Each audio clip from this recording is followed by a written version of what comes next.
Hi everyone, this is Reshma Prison with Inspiring Depot.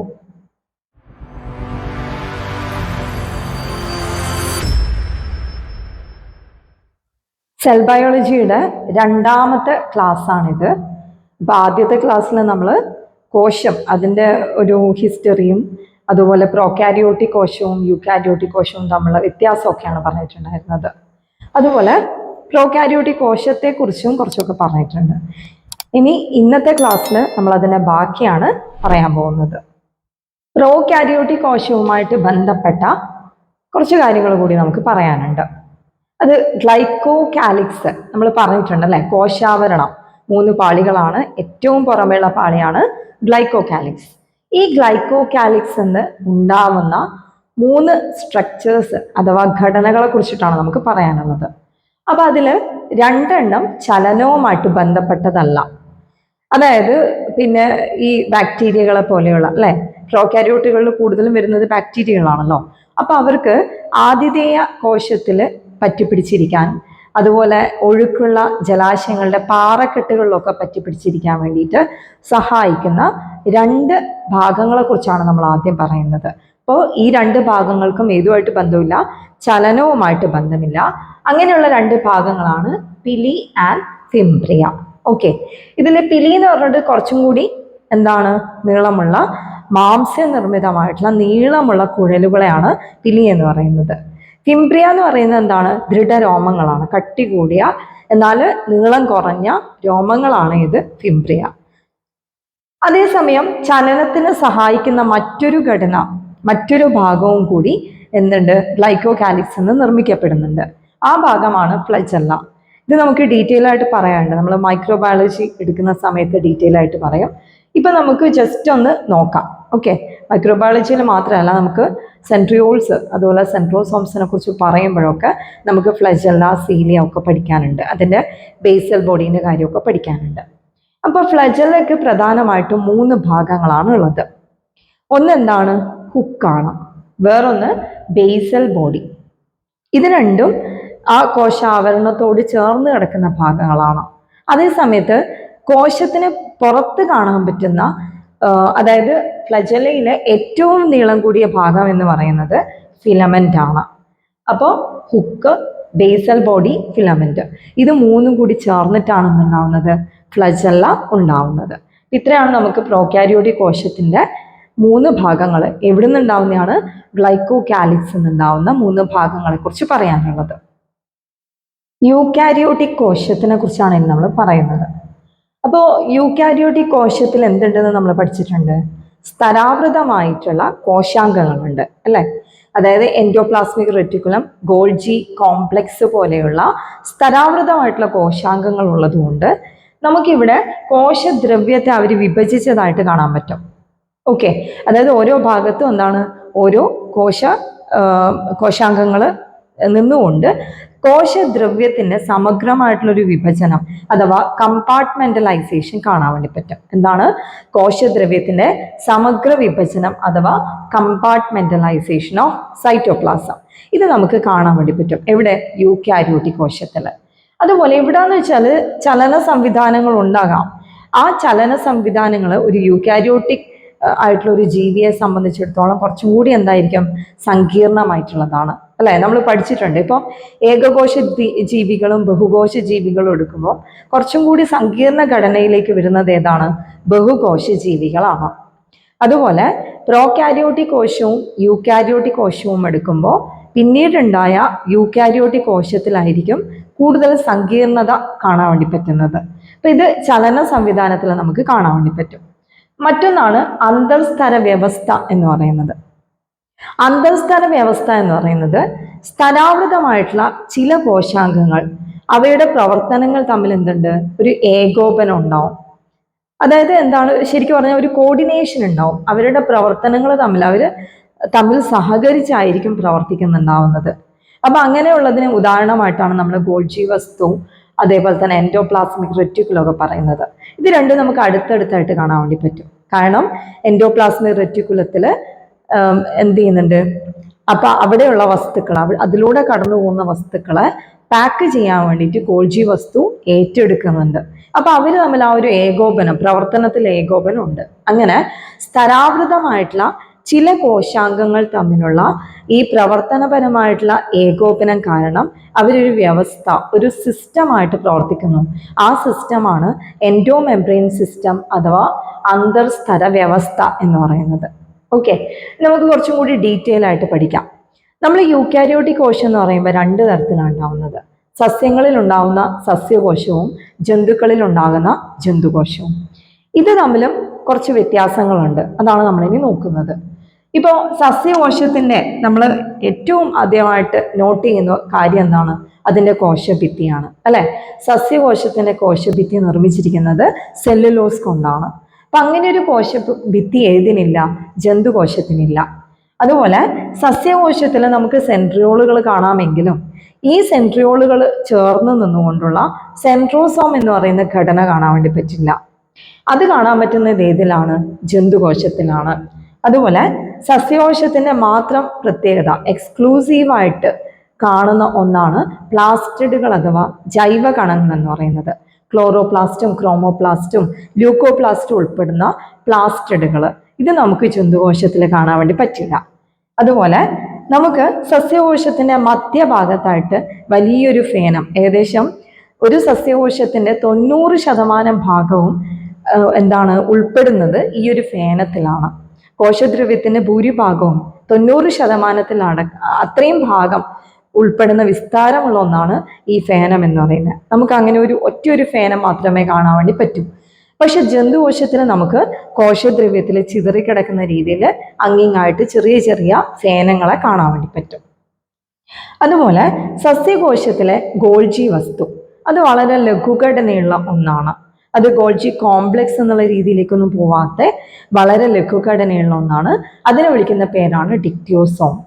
ഡിക്റ്റിയോസോം എന്നാണ് അതിനെ വിളിക്കുന്നത്. പക്ഷെ ഒരു ജന്തുകോശം എടുക്കുവാണെങ്കിൽ എന്താണ്, അത് കുറച്ചും കൂടി സങ്കീർണ ഘടനയുള്ള, അതായത് ഗോൾജി കോംപ്ലക്സ് ഒക്കെ ആയിട്ട് മാറുന്ന രീതിയിൽ നമുക്ക് കാണാൻ വേണ്ടി പറ്റും. സസ്യകോശത്തിൽ നമുക്ക് ചെറിയൊരു മർമ്മം മാത്രമേ കാണാൻ വേണ്ടി പറ്റൂ. നമ്മൾ പഠിച്ചിട്ടുണ്ട് അല്ലെ, പെരിഫറൽ ആയിട്ടുള്ള ന്യൂക്ലിയസ്. പെരിഫറൽ എന്ന് വെച്ചാൽ കോശസ്തരത്തിനോട് ചേർന്നുകൊണ്ട് ഒരു വശത്തായിട്ട് നമുക്ക് എന്ത് കാണാൻ പറ്റും? ചെറിയൊരു മർമ്മം കാണാൻ പറ്റും. എന്തുകൊണ്ടാണ് മർമ്മം ചെറുതായത്? കൂടുതൽ ഭാഗം ഉൾക്കൊള്ളുന്നത് ഫേനമായതുകൊണ്ട്. ചെറിയ മർമ്മവും വലിയ ഫേനവും. അതിന് നേരെ ഓപ്പോസിറ്റ് ആണ് ജന്തുകോശത്തിൽ ഉണ്ടാവുന്നത്. ചെറിയ ചെറിയ ഫേനങ്ങളുണ്ട്, ആ കൂട്ടത്തില് വലിയൊരു മർമ്മം ഉണ്ടാവും. ഏതില്? ജന്തുകോശത്തില്. ഈ മർമ്മം എവിടെയായിട്ടാണ്? ഏകദേശം കോശ മധ്യത്തിലായിട്ട് സ്ഥിതി ചെയ്യുന്ന വലിയ മർമ്മമാണ് നമുക്ക് ജന്തുകോശത്തിൽ കാണാൻ വേണ്ടി പറ്റുന്നത്. ഇനി സസ്യകോശത്തിന്റെ കാര്യം എടുക്കുമ്പം നമുക്കറിയാം, രണ്ട് കോശങ്ങൾക്കിടയിൽ അല്ലെ, രണ്ട് കോശങ്ങളുടെയും കോശഭിത്തികൾ, അതിൻ്റെ ഇടയിൽ എന്ത് ചെയ്യുന്നുണ്ടാവും? ഈ കോശഭിത്തികളെ തമ്മിൽ ബന്ധിപ്പിക്കുന്ന ഒരു ഭാഗം, വളരെ ദൃഢമായ ഒരു ഭാഗം ഉണ്ടാവും അല്ലെ. കട്ടിയുള്ള ഈ ഒരു ഭാഗത്തിന്റെ പേരാണ് മിഡിൽ ലാമെല്ല എന്ന് പറയുന്നത്. ഇത് നമുക്ക് എവിടെ കാണാൻ വേണ്ടി പറ്റില്ല? ജന്തുകോശത്തിൽ കാണാൻ പറ്റില്ല. അതായത് ജന്തുകോശത്തിന് എന്തില്ല? കോശഭിത്തിയില്ല. അതുപോലെ ചില കോശങ്ങൾ എടുത്തു കഴിഞ്ഞാൽ, ചില ജന്തുകോശങ്ങളിൽ നമുക്ക് എന്ത് കാണാൻ പറ്റും? മൈക്രോവില്ലസ് എന്ന് പറയുന്ന രോമസമാനമായിട്ടുള്ള ഒരു ഘടന, ഒരു ഭാഗം കാണാൻ വേണ്ടി പറ്റും. മൈക്രോവില്ലസുകൾ കാണാൻ പറ്റും. എവിടെ? കോശസ്തരത്തിന് മുകളിലായിട്ട് അല്ലെ, ബ്രഷ് പോലെ മൈക്രോവില്ലസ് എന്ന് പറയുന്ന ഒരു ഘടന കാണാൻ വേണ്ടി പറ്റും. ഇത്രയാണ് നമുക്ക് സസ്യകോശവും ജന്തുകോശവും തമ്മിലുള്ള വ്യത്യാസം. ഇനി നമ്മൾ കുറച്ച് GK പാർട്ടിലേക്ക് പോവാണ്. നമുക്കറിയുന്ന കുറച്ച് കാര്യങ്ങളാണ്. ലോകത്തിലെ ഏറ്റവും വലിയ കോശം എന്ന് പറയുന്നത് ഒട്ടക പക്ഷിയുടെ മുട്ടയാണ്. അതിലല്ല കാര്യം, അതിൻ്റെ വെയിറ്റിലാണ്. എത്രയാണ്? 1.5 kg. ഓക്കെ, 1.5 kilogram ആണ് അതിൻ്റെ വെയിറ്റ് വരുന്നത്. 1.5 kilogram. ലോകത്തിലെ ഏറ്റവും ചെറിയ കോശം നമ്മൾ ഓൾറെഡി പഠിച്ചതാണ്, പ്രോകാരിയോട്ടിക് ആയിട്ടുള്ള കോശമായ PPLO, pleuro pneumonia like organism. Mycoplasma വിഭാഗത്തിൽപ്പെടുന്ന ഈ ജീവിയാണ്. അപ്പൊ അത് ഏകദേശം അതിൻ്റെ ഒരു സൈസ് പറയുന്നത് എത്രയാണ്? 0.3 മൈക്രോൺ ആണ്. Micron means micrometre. അതിനേക്കാളും കുറച്ചും കൂടി വലുതാണ് എന്ത്? ബാക്ടീരിയം എന്ന് പറയുന്നത്. ഒരു 3 to 5 മൈക്രോമീറ്റർ ആണ് ഒരു ബാക്ടീരിയത്തിന്റെ സൈസ് എന്ന് പറയുന്നത്. 3 മുതൽ 5 മൈക്രോൺ വരെ. ഇനി എല്ലാ ജീവനുള്ള കോശങ്ങളുടെയും ആരംഭം എന്ന് പറയുന്നത് എവിടെയാണ്? എല്ലാ ജീവന്റെയും ആരംഭകോശം എന്ന് പറയുന്നത് സിക്താണ്ഡമാണ്. ഓക്കെ, ഏതാണ് ആരംഭകോശം? സിക്താണ്ഡം. അടുത്തത് മനുഷ്യനിലെ ഏറ്റവും വലിയ കോശം. നമ്മുടെ മനുഷ്യ ശരീരം എടുത്താൽ ഏറ്റവും വലിയ കോശവും ഏറ്റവും ചെറിയ കോശവും ലൈംഗിക കോശങ്ങളാണ്. ഏറ്റവും വലിയ കോശം സ്ത്രീ ലൈംഗിക കോശമായിട്ടുള്ള അണ്ഡവും ഏറ്റവും ചെറുത് പുരുഷ ലൈംഗിക കോശമായിട്ടുള്ള പുംബീജവുമാണ്.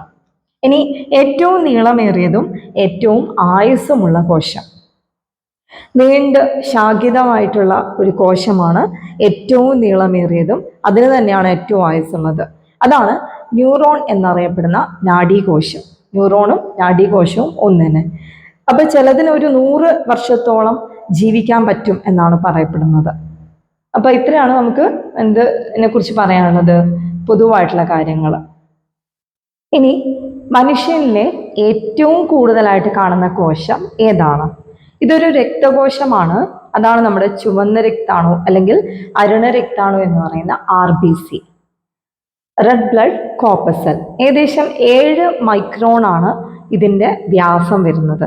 അതുപോലെ ഇതിൻ്റെ ആകൃതി എന്താണ്? വൃത്താകൃതിയാണ്. അതുപോലെ ഇരുവശവും അതിൻ്റെ മധ്യഭാഗം ഉള്ളിലേക്ക് കുഴിഞ്ഞ് ഒരു ബൈകോൺകേവ് ആകൃതിയിലാണ് ഇത് കാണപ്പെടുന്നത്.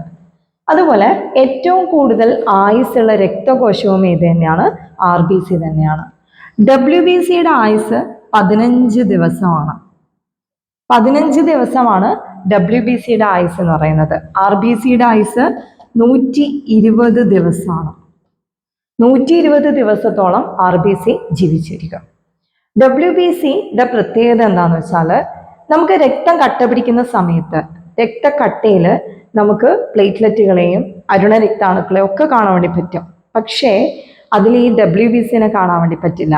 കാരണം നമുക്കറിയാം, ഒരു ജാലിക പോലെ വലക്കണ്ണി പോലെ ഉണ്ടായി അതിലാണ് ഇതൊക്കെ കുടുങ്ങുന്നത് അല്ലേ. അതിലൊക്കെ എല്ലാം കൂടി ഇങ്ങനെ അതിൽ ബ്ലോക്കായി അങ്ങനെയാണ് നമ്മുടെ ബ്ലഡ് ക്ലോട്ട് ഉണ്ടാവുന്നത്. അതേ സമയത്ത് ഇതിൽ WBC കാണാത്തതിൻ്റെ കാരണം തന്നെ എന്താണ്? അതിൻ്റെ ആകൃതിയാണ്. പ്രത്യേകമായിട്ടുള്ള ആകൃതി ഇല്ലാത്തത് കൊണ്ട് തന്നെ അതിന് ആകൃതി മാറാനുള്ള കഴിവുണ്ട്, അമീബയെ പോലെ. അതുകൊണ്ടാണ് ഈ ഒരു പ്രത്യേക തരം ആകൃതി ഇല്ല എന്നാലും ആ ഒരു സവിശേഷതയെ നമ്മൾ അമീബോയിഡ് എന്ന് വിളിക്കുന്നത്. മീസോഫിൽ കോശങ്ങൾ, ഇത് സസ്യങ്ങളുടെ ഇലകളിലായിട്ട് കാണുന്ന കോശങ്ങളാണ്. ഈ മീസോഫിൽ കോശങ്ങൾ ഏത് രീതിയിലാണ് കാണുന്നത്? ആകൃതി വൃത്താകൃതി. ഇനി നമ്മൾ സസ്യകോശങ്ങളെ കുറച്ചും കൂടി വ്യക്തമായിട്ട് എടുക്കുകയാണെങ്കിൽ, സസ്യകോശത്തിന്റെ ഏറ്റവും പ്രധാനപ്പെട്ട ഭാഗം ഏതാണ്? കോശഭിത്തിയാണ് അല്ലെ. കോശഭിത്തിയുടെ പ്രത്യേകതകൾ നമുക്ക് നോക്കാം.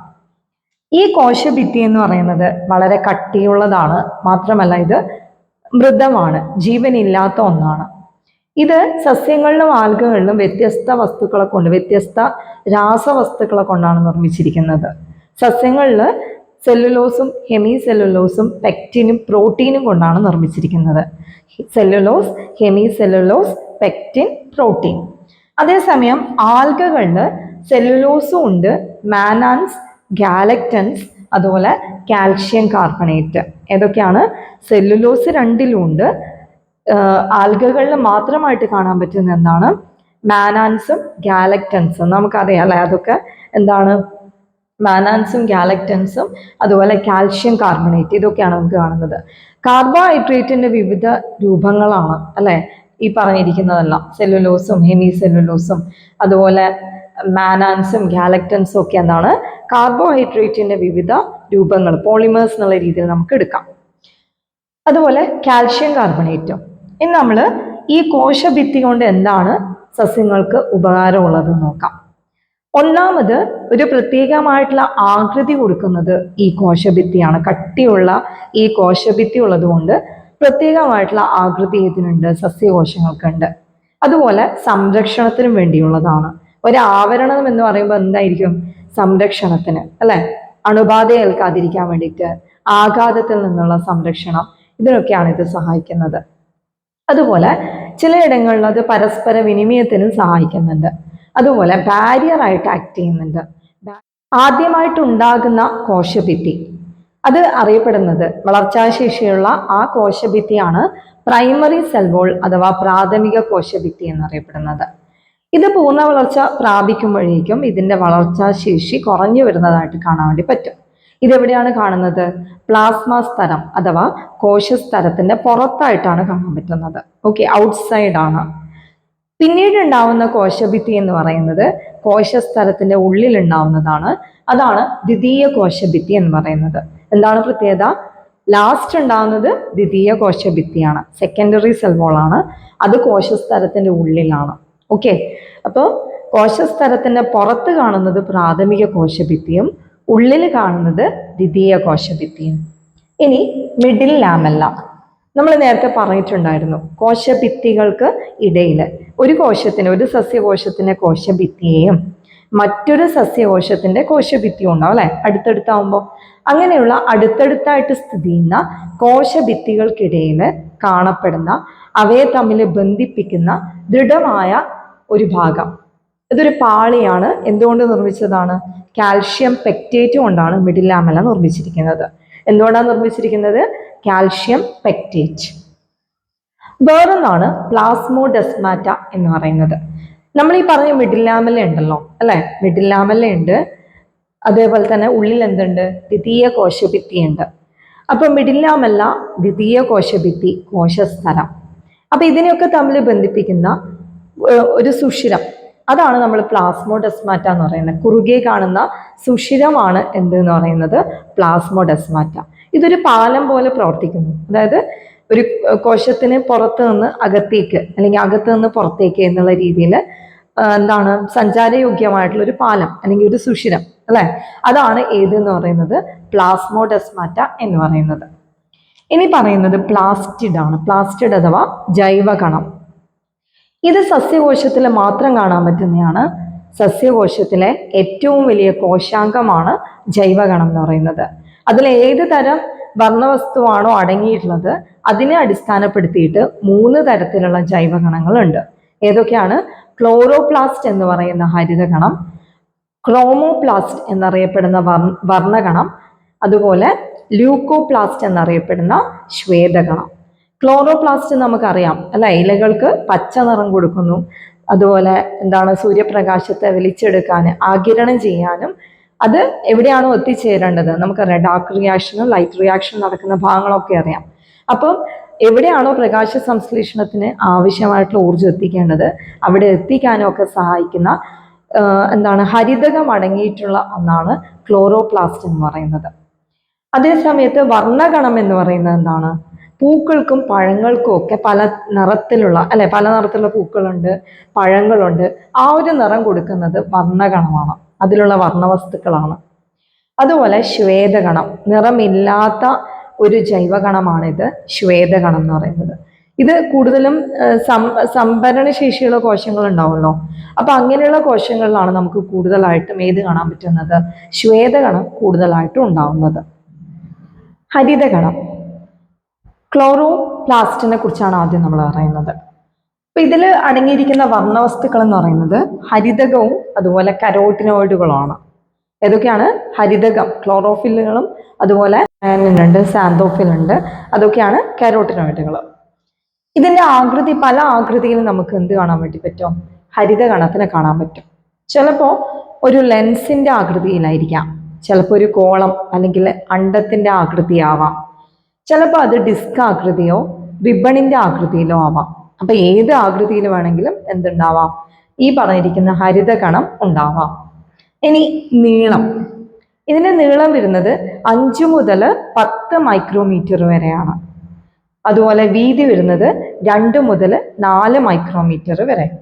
അതുപോലെ ക്ലാമിഡോമോണാസ് എന്ന് പറയുന്ന യുഗ്ലിനോയിഡില് ഒറ്റയൊരു ഹരിതകണം മാത്രമേ ഉള്ളൂ. അതേസമയം നമ്മളൊരു സസ്യകോശം എടുത്താൽ ഏകദേശം ഒരു 20 മുതൽ 40 വരെ എന്ത് കാണാൻ പറ്റും? പ്ലാസ്റ്റഡ്, ക്ലോറോപ്ലാസ്റ്റുകളെ കാണാൻ വേണ്ടി പറ്റും. ഇത് ഏറ്റവും കൂടുതൽ കാണപ്പെടുന്ന, ഇപ്പൊ ഒരു സസ്യകോശം എടുക്കുവാണെങ്കിൽ ഏറ്റവും കൂടുതൽ ക്ലോറോപ്ലാസ്റ്റ് കാണാൻ പറ്റുന്ന സസ്യകോശം എന്ന് പറയുന്നത് ഇലകളിലെ മീസോഫിൽ കോശങ്ങളിലാണ്. എവിടെയാണ്? ഇലകളിലെ മീസോഫിൽ കോശങ്ങൾ. ആ ഒരു കണക്ഷൻ മനസ്സിലായില്ലേ? എന്താ? ഇലകളിലാണ് ആഹാരം പാകം ചെയ്യേണ്ടത്, ഇലകളാണ് സൂര്യപ്രകാശത്തെ വലിച്ചെടുക്കേണ്ടത്. സൂര്യപ്രകാശത്തെ വലിച്ചെടുക്കണമെങ്കിൽ വർണ്ണകണം വേണം അല്ലെ. ഏത് വർണ്ണകണം? ഹരിതകണം. അപ്പൊ ഈ ഹരിതകവും ഹരിതകണവും ഏറ്റവും കൂടുതൽ ഉണ്ടാവുന്നത് എവിടെ തന്നെയാണ്? ഈ പറഞ്ഞ മീസോഫിൽ കോശത്തിലായിരിക്കും. ഓക്കെ, ഇനി നമ്മൾ ഹരിതകണം നോക്കിക്കഴിഞ്ഞാൽ അത് ഇരട്ടപ്പാളികളുള്ളതാണ്. രണ്ട് സ്ഥലങ്ങൾ കൂടി ചേർന്നതാണ്. ഏറ്റവും പുറമേയുള്ള സ്ഥലം, ബാഹ്യസ്ഥലം, അത് വളരെ സുതാര്യമാണ്, ഓക്കെ, ട്രാൻസ്പാരൻ്റ് ആണ്. എന്നാൽ ഉള്ളിലുള്ള ആന്തരസ്ഥലത്തിന് അത്രത്തോളം കാര്യതയില്ല. ഉള്ളിൽ മറ്റൊരു ദ്രവമുണ്ട്. ഈ ദ്രവം അറിയപ്പെടുന്ന പേരെന്താണ്? സ്ട്രോമ. ഓക്കെ, ഈ ദ്രവത്തിൽ എന്തൊക്കെ അടങ്ങിയിട്ടുണ്ട്? ഈ ക്ലോറോപ്ലാസ്റ്റ്, അതുപോലെ ജന്തുകോശങ്ങളിലൊക്കെ കാണപ്പെടുന്ന മൈറ്റോകോൺട്രിയോൺ, ഇതൊക്കെ ശരിക്കും പറഞ്ഞു കഴിഞ്ഞാൽ സാധാരണ ഒരു പ്രോകാരിയോട്ടിക് കോശത്തിലുള്ളതുപോലെയുള്ള ചില ഘടകങ്ങൾ ഇതിൽ നമുക്ക് കാണാൻ പറ്റും. DNA ഉണ്ട്. ഏത് DNA ആണ്? പ്രോകാരിയോട്ടിക് കോശങ്ങളിൽ കാണപ്പെടുന്ന cDNA, സർക്കുലാർ DNA ആണ് ഇവിടെ കാണാൻ പറ്റുക. ഈ DNAക്ക് ഒരു പ്രത്യേകത ഉണ്ട്, അത് ഡബിൾ സ്ട്രാൻഡഡ് ആണ്. ഡബിൾ സ്ട്രാൻഡഡ് എന്ന് വെച്ചാൽ ഇരട്ട ഇഴകളുള്ളത്. അപ്പൊ നമുക്ക് ഡബിൾ സ്ട്രാൻഡഡ് ആയിട്ടുള്ള DNA ഉള്ളത്, അതുപോലെ ഇരട്ട ഇഴകളുള്ള DNA ആണ്. പക്ഷെ ആ DNAയുടെ ആകൃതി എന്താണ്? നമ്മളെ പോലെ നീളമുള്ളതല്ല. ഏതാകൃതിയാണ്? വൃത്താകൃതി അല്ലെങ്കിൽ വലയാകൃതി, സർക്കുലർ ആണ്. ഓക്കെ, അതുകൊണ്ടാണ് അതിനെ cDNA എന്നുള്ള രീതിയിൽ പറയുന്നത്. അതുപോലെ ഇതിൽ കാണുന്ന റൈബോസോമുകൾ എന്താണ്? ഇതൊരു പ്രോകാരിയോട്ടിക് കോശമാണെന്നുള്ള രീതിയിൽ കണക്കെടുക്കുകയാണെങ്കിൽ cDNA ഉണ്ടാവാം. റൈബോസോം ഏതായിരിക്കും? 70S റൈബോസോം ആയിരിക്കും ഉണ്ടാവുന്നത്. അതുപോലെ ചില രാസാഗ്നികളും ഇതിലുണ്ട്. എന്തിനൊക്കെ വേണ്ടിയിട്ടുള്ള രാസാഗ്നികളാണ്? കാർബോഹൈഡ്രേറ്റ് സംശ്ലേഷണം, അതുപോലെ പ്രോട്ടീൻ സംശ്ലേഷണം. ഓക്കെ, കാർബോഹൈഡ്രേറ്റിൻ്റെയും പ്രോട്ടീൻ്റെയും മാംസത്തിൻ്റെ ഒക്കെ നിർമ്മാണത്തിന് ആവശ്യമായിട്ടുള്ള രാസാഗ്നികൾ അടങ്ങിയിരിക്കുന്ന ദ്രവമാണ് സ്ട്രോമ ദ്രവം. ഇതിന് ഏറ്റവും ഉള്ളിൽ കാണുന്ന ദ്രവമാണ്, ആന്തരസ്തരത്തിൽ നിറഞ്ഞിരിക്കുന്ന ദ്രവമാണ് ഏത്? സ്ട്രോമ ദ്രവം. തൈലക്കോയിഡ് എന്ന് പറയുന്ന കുറേ പരന്ന സഞ്ചികൾ നമുക്കിവിടെ കാണാൻ പറ്റും. ഹരിതകണത്തിൽ കാണാൻ വേണ്ടി പറ്റും. അപ്പൊ ഈ ഒരു പരന്ന സഞ്ചികളുടെ ഉൾഭാഗം അറിയപ്പെടുന്നത് ലൂമൻ എന്നുള്ള പേരിലാണ്. അതുപോലെ ഈ തൈലക്കോയിഡുകളും രണ്ട് തരത്തിൽ കാണാം. ചിലപ്പോൾ ഓരോന്നായിട്ട് ഈ സ്ട്രോമ എന്ന് പറയുന്ന ദ്രവത്തിൽ ഓരോന്നായിട്ട് ചെതറിക്കിടക്കുന്ന രീതിയിലായിരിക്കാം, അല്ലെങ്കിൽ അത് ഒന്നിനു മീതെ ഒന്നായിട്ട്, നമ്മൾ കോയിൻ ഉണ്ടല്ലോ, കോയിൻസ് ഇങ്ങനെ ഒന്നിനു മീതെ ഒന്നായിട്ട് അടുക്കി വെച്ചാൽ എങ്ങനെ? അതിലെ ഓരോ കോയിനും ഓരോ തൈലക്കോയിഡ് ആണെന്ന് വിചാരിക്കുക. അപ്പൊ അങ്ങനെ അടുക്കി വെച്ചാൽ കിട്ടുന്ന ഒരു അടുക്കിനെ വിളിക്കുന്ന പേരാണ് ഗ്രാനം. എന്താണ്? അതൊരു അടുക്കാണ്. ഓക്കെ, ഒരുപാട് തൈലക്കോയിഡ്സുകൾ ഒന്നിനു മീതെ ഒന്നായിട്ട് അടുക്കി വെച്ചാൽ അതാണ് ഒരു ഗ്രാനം എന്ന് പറയുന്നത്. ഇതുപോലെയുള്ള ഗ്രാന, ഓക്കെ, ഒന്നിന് ഗ്രാനം എന്ന് പറയും, ഒന്നിലധികം വരുമ്പോൾ ഗ്രാന. അപ്പൊ ഇതുപോലെയുള്ള ഒരുപാട് ഗ്രാനകളെയും ചിതറിക്കിടക്കുന്ന ഒറ്റയായിട്ട് നിൽക്കുന്ന തൈലക്കോയിഡുകളെ നമുക്ക് ഇവിടെ കാണാൻ പറ്റും. സ്ട്രോമ എന്ന് പറയുന്ന ഉള്ളിലുള്ള ദ്രവത്തിൽ കാണാൻ വേണ്ടി പറ്റും. ഇനി ഒരു ഗ്രാനം എടുക്കുവാണെങ്കിൽ, ഗ്രാനം എന്ന് വെച്ചാൽ എന്താ? കുറേ തൈലക്കോയിഡുകളുടെ അടുക്കുകൾ. ഈ തൈലക്കോയിഡുകളെ തമ്മിൽ ബന്ധിപ്പിക്കുന്നതും വേറൊരു തരത്തിലുള്ള തൈലക്കോയിഡുകളാണ്. ഇതിനെ വിളിക്കുന്ന പേരാണ് ഇന്റർഗ്രാനൽ തൈലക്കോയിഡ്സ്. ഓക്കെ, അതായത് ഒരു കോയിന് നമ്മൾ പശ വെച്ച് ഒട്ടിക്കുന്നത് ആലോചിച്ചാൽ മതി. ഒരു കോയിൻ അതിനെ താഴത്തെ കോയിനെ തമ്മിൽ ബന്ധിപ്പിക്കുന്നു. അപ്പൊ ബന്ധിപ്പിക്കുന്ന എന്താണോ അതാണ് ഇന്റർഗ്രാനൽ തൈലക്കോയിഡ് എന്ന് പറയുന്നത്. ഇതിന് മറ്റൊരു പേരുണ്ട്, അതാണ് സ്ട്രോമ ലാമെല്ല. ഇതും എന്താണ്? തൈലക്കോയിഡുകളെ പോലെ തന്നെ സ്തരനാളികളാണ്. ഓക്കെ, സ്തരനാളികൾ, ട്യൂബ്യൂൾസ് ആണ്. അതുപോലെ ഇനി നമുക്ക് പറയാനുള്ളത്, സാധാരണ രീതിയിൽ ഒരു ഫലം, ഓക്കെ, ഇപ്പം മാങ്ങ പഴുക്കുമ്പോൾ എന്തൊക്കെ മാറ്റങ്ങൾ ഉണ്ടാവുന്നുണ്ട്? അതിൻ്റെ പച്ച നിറം മാറിയിട്ട് മഞ്ഞ നിറത്തിലേക്ക് വരുന്നു, അല്ലെങ്കിൽ ഓറഞ്ച് നിറത്തിലേക്ക് പോകുന്നു, അല്ലേ? ഇവിടെ എന്താണ് സംഭവിക്കുന്നത്? ഹരിതകണം വർണ്ണകണമായിട്ട് മാറുന്നു. അതുപോലെ തന്നെ അതിന് അതുവരെ പുളിപ്പ്, അല്ലെ, മറ്റു ചവർപ്പും പുളിപ്പും ഒക്കെ ആയിരിക്കും. പിന്നെ എന്താണ്? മധുരമാവുന്നു. അതായത് ഒരു ഫലം പാകമാവുന്ന സമയത്ത് അതിലെ അടങ്ങിയിരിക്കുന്ന അന്നജം എന്തായിട്ടാണ് മാറുന്നത്? സൂക്രോസ് എന്ന പഞ്ചസാരയായിട്ട് മാറ്റപ്പെടുകയാണ് ചെയ്യുന്നത്. ഓക്കെ, അപ്പൊ ഇതാണ് ഫലങ്ങൾ പാകമാവുന്ന ആ സമയത്ത് ഉണ്ടാവുന്ന രുചിമാറ്റത്തിനും നിറം മാറ്റത്തിനും കാരണം എന്ന് പറയുന്നത് ഇതാണ്.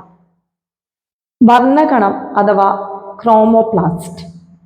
അപ്പൊ ഇതിലടങ്ങിയിരിക്കുന്ന വർണ്ണവസ്തുക്കൾ എന്ന് പറയുന്നത് കരോട്ടിനോയിഡുകളാണ്. കരോട്ടിനോയിഡുകൾ എന്ന് പറയുമ്പോൾ മഞ്ഞ നിറത്തിലുള്ള സാന്തോഫിൽ, മഞ്ഞ കലർന്ന ഓറഞ്ച് നിറം, അതായത് ക്യാരറ്റിന്റെ നിറത്തിലുള്ള കരോട്ടീൻ.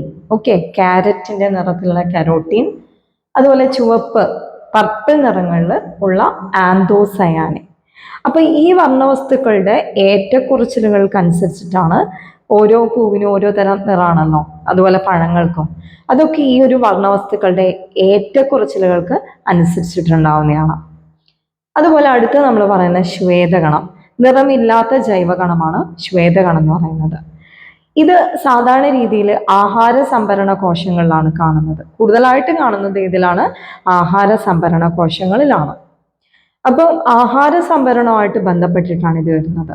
അപ്പൊ നമുക്ക് നോക്കാം, ഇത് തന്നെ 3 തരത്തിലാണ് ശ്വേതകണങ്ങൾ വരുന്നത്. അപ്പോൾ ഏതൊക്കെയാണ്? ല്യൂക്കോപ്ലാസ്റ്റിന്റെ ഒരു തരമാണ് അമൈലോപ്ലാസ്റ്റുകൾ എന്ന് പറയുന്നത്. അമൈലോപ്ലാസ്റ്റ്, ഈ അമൈലോ എന്ന് പറയുന്ന ടേം തന്നെ കാർബോഹൈഡ്രേറ്റുമായിട്ട് ബന്ധപ്പെട്ടതാണ്.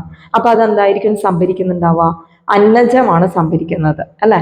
അന്നജം. ഓക്കെ, ഇപ്പൊ ആവണക്ക് അതുപോലെയുള്ള ഓയിൽ സീഡ്സ് ഒക്കെ എടുത്തു കഴിഞ്ഞാൽ നമുക്ക് അതിൽ എന്തൊക്കെ ഏത് രീതിയിലായിരിക്കും സംഭരിച്ചിട്ടുണ്ടാവുക? കൊഴുപ്പിന്റെയും എണ്ണയുടെയും രൂപത്തിലായിരിക്കും ഈ പറഞ്ഞ ലൂക്കോപ്ലാസ്റ്റ് ആഹാരം സംഭരിച്ചിട്ടുണ്ടാവുക. അത്തരം ലൂക്കോപ്ലാസ്റ്റുകളെ വിളിക്കുന്ന പേരാണ് എലിയോപ്ലാസ്റ്റുകൾ. എന്താണ്? എലിയോപ്ലാസ്റ്റുകൾ. ഇനി വേറൊരു തരമുണ്ട് മാംസ്യം സംഭരിക്കുന്നത്. സാധാരണ രീതിയിൽ പയറുവർഗ്ഗങ്ങളാണ് നമുക്ക് കാണാൻ പറ്റുക, കൂടുതലായിട്ട് കാണാൻ പറ്റുന്നത്. മാംസ്യം സംഭരിക്കുന്ന തരത്തിലുള്ള പിന്നെ ശ്വേതകണം അറിയപ്പെടുന്ന പേരാണ് എല്യൂറോപ്ലാസ്റ്റുകൾ. ഏതാണ്? എല്യൂറോപ്ലാസ്റ്റുകൾ. ഇതാണ് 3 തരത്തിലുള്ള ശ്വേതകണങ്ങൾ. ഇന്നത്തെ ക്ലാസ്സിൽ നമ്മൾ പഠിച്ചത് യൂക്കാരിയോട്ടിക് കോശത്തെക്കുറിച്ചാണ് കൂടുതലായിട്ടും. അതിൽ തന്നെ സസ്യകോശത്തെക്കുറിച്ചും ജന്തുകോശത്തെക്കുറിച്ചും നമ്മൾ ആ ഒരു വ്യത്യാസം പഠിച്ചു. അതുപോലെ സസ്യകോശത്തെക്കുറിച്ച് കുറച്ചും കൂടി വ്യക്തമായിട്ട് പഠിച്ചു. ഇത്രയാണ് നമ്മൾ ഇന്നത്തെ ക്ലാസ്സിൽ പഠിച്ചത്. ഇനിയുള്ള ക്ലാസ്സുകളിൽ നമുക്ക് കോശസ്തരം അഥവാ പ്ലാസ്മ സ്തരത്തിൻ്റെ ഘടന വളരെ വിശദമായിട്ട് പഠിക്കാനുണ്ട്. അതുപോലെ കോശാംഗങ്ങളെക്കുറിച്ചും. മറ്റൊരു ക്ലാസ്സുമായിട്ട് നമുക്ക് വീണ്ടും കാണാം. Stay tuned.